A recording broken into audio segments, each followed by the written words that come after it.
আজকে সকাল সকাল আমি পড়াতে চলে গিয়েছিলাম আর এসে দেখি না যে আমার স্টুডেন্ট এখানে বই রেখে নিচে চলে গিয়েছিল উপর ঘরেতে। আমি ওকে পড়াই। আর যেহেতু একদিন আগেই ঈদ হয়ে গেছে, তো ঈদে আমাকে নিমন্ত্রণ করেছিল, বাট আমি আসতে পারিনি, সেই কারণে ও তো প্রচুর রাগ করছিল। তারপরে পড়ানো হয়ে যাওয়ার পরে ওর মা আমাকে নিচে ডেকে নিয়ে গেছে, আর ডেকে নিয়ে গিয়ে প্রচুর খাবার দাবার বের করেছে খাওয়ার জন্য।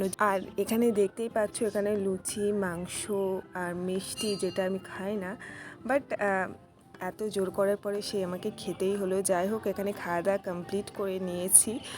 আর তারপরে এখানে কোল্ড ড্রিঙ্কসও দিয়ে দিয়েছিল, মানে আমি ঈদেতে আসতে পারিনি বলে সেই কারণে আজকে এত খাওয়া দাওয়া। যাই হোক, চলো এবারে বাড়ি যাওয়া যাক। আর আজকে তো বাড়ি আসতে অনেকটাই দেরি হয়ে গেছে, মানে 10টা সাড়ে 10টা এমন বেজে গেছে।